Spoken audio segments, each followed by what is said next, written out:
Hi everyone, my name is Sarah Suter. This is my module 1 for AEP 855.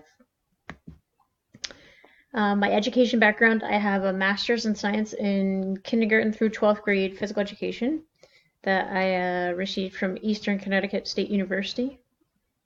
And I have a master's of science in recreation administration that I received from Southern Connecticut State University. This is my I believe my fourth class in the library media specialist program. Um, I'm hoping to become certified to teach library media. It also will give me a pay raise. I currently teach elementary physical education in Manchester, Connecticut, and it's a kindergarten through fourth grade school. And I've been teaching physical education for 21 years. So, some of the things that I like about online classes, I love the freedom to do work at my own pace, own schedule. And I also really love the idea of not having to sit in a classroom for 4 hours straight after teaching all day. That's how I did my first master's, and it was really challenging. And then I ended up hating that day of the week because it was just way too long. Um, the dislikes of online classes, I sort of really miss the face-to-face interactions. It's difficult to read people's reactions and responses, like their emotions online. And I feel like it's a lot harder to just make a general connection online than it is in person. In my family, I'm the youngest of three children. My older sister is a high school biology teacher, and my brother is a helicopter mechanic in the Army. My parents are still married, which is, I think, in today's world, pretty impressive. They've been married for 50 years. They just celebrated their 50th wedding anniversary last summer. Um, I'm married and I have a wife. I also have a mini dachshund named Miles who is 17, who, when I make these videos, decides that he needs to sit in my lap. So there he is right now. My interests, I love to travel. I've played sports my whole life. I played soccer and basketball all throughout college. And my favorite team is the U.S. women's soccer. I also am a big UConn fan because I'm from Connecticut. It's a big game tonight. Go Huskies. Um, I like to exercise, and I just recently have joined the Orange Theory gym. Not sure. They have places all over, but I don't know if that's popular in Kansas or not. I'm curious to see if anybody else does the similar workout, either in Kansas or wherever else they live.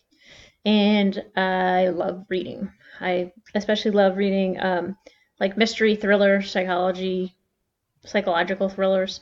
I like trying to figure out what's going to happen. So in Module 1, from the information we had to read, there are three types of mindsets. Number one is that all students can learn and grow. And I agree with the research on actually all of the writings that we had to do. A teacher must believe that every student can learn and grow. Connecting to and supporting all students is integral. Um, Mindset number two, social capital and teamwork will always outperform individual talent. I agree with this as well. Oops, sorry. Um, because a team is made of many strengths and weaknesses, and when individual teachers are put on a platform, then problems arise. So, like, if one teacher is doing a really great job, that they always get the praise, it tends to make it a super competitive environment, and a teacher who's working just as hard who may not receive praise, it causes problems. A good teacher should care more about a good teacher and a good leader should care more about the success of the school than themselves. I think that's important with sports, and I think it's important with teaching as well. It's a team activity. It's a team should be a team led like staff, and you should care about the name on the front is always more important than the back. So if you're representing your school should always come first before yourself. And the third type of mindset is happiness is a choice. Also agree with this. Having a growth mindset is important in the challenging job of teaching. and believing that you and your students can achieve is super important. There are 5 types of dispositions. One is competence. I agree with that a school leader must possess competence. A leader has to deal with students, teachers, and parents, and you cannot make everyone happy. So being confident in your abilities and decision making is critical, because you're always going to have someone who's not agreeing with you, and you have to have the confidence to be able to handle that. You also have to be a risk taker and decisive. A leader that can think outside the box and takes risks without the fear of failure can lead others to do great things. And I think sometimes the biggest change comes from taking a risk. I don't think you need to take unnecessary risks, but sometimes you do need to risk things a little bit to show some growth. Sense of humor, this is probably my favorite disposition. I agree that the best leaders are the ones that have a great sense of humor. Humor can put others at ease and make even the most stressful situation an enjoyable one. Empathetically assertive. And I agree, and an effective leader should be empathetically assertive. A leader that understands why their staff might be reluctant to change and who listens and can view things from others' perspectives is going to be able to affect great changes.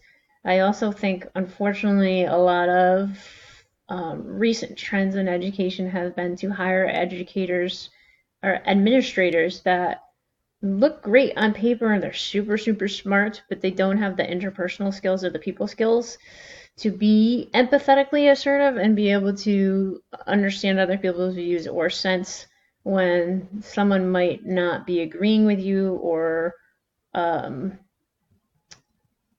just being perceptive to how someone else is feeling.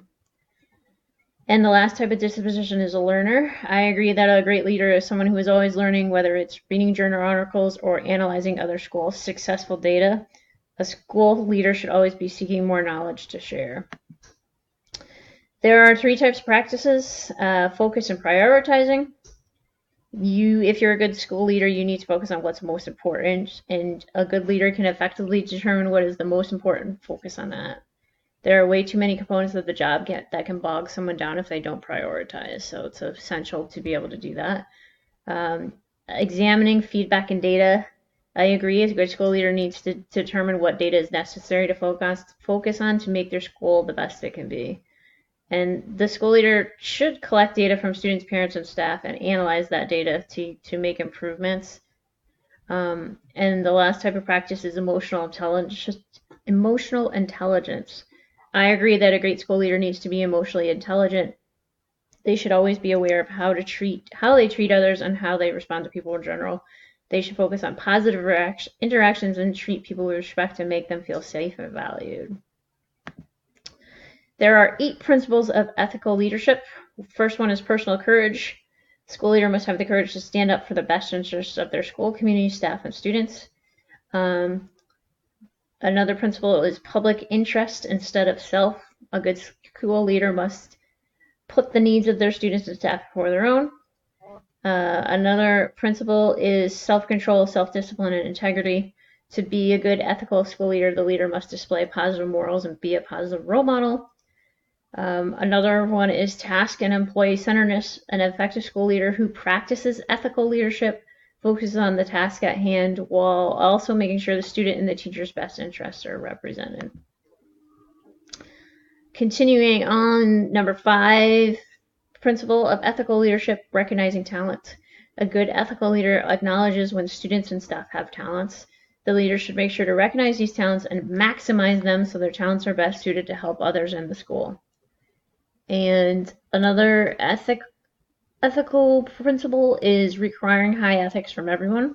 A good leader should make sure that the staff, students, and parents uphold ethical standards, and those standards need to be communicated early and also be upheld by the leader on a regular basis.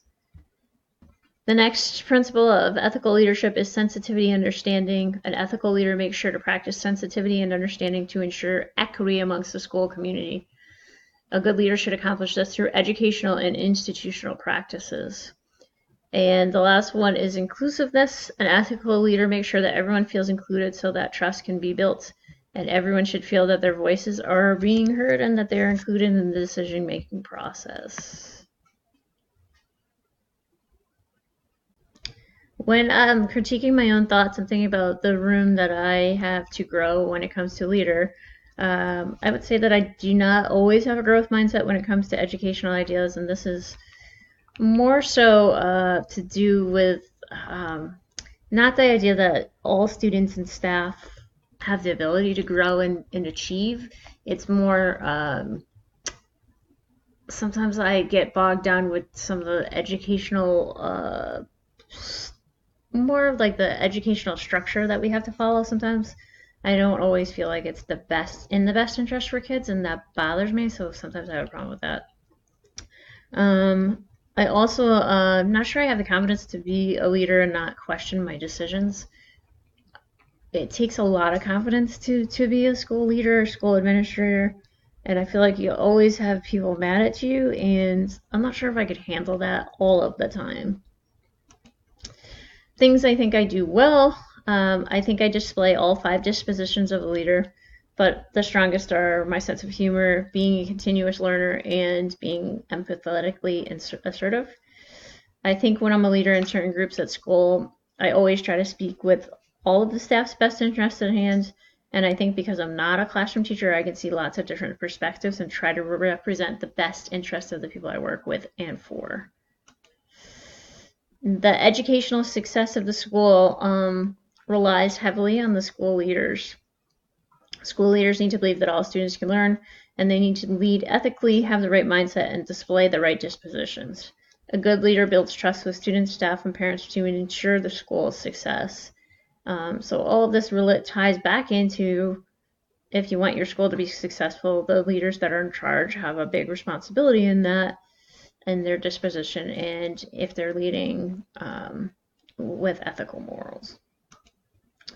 And these are just my references. Thank you.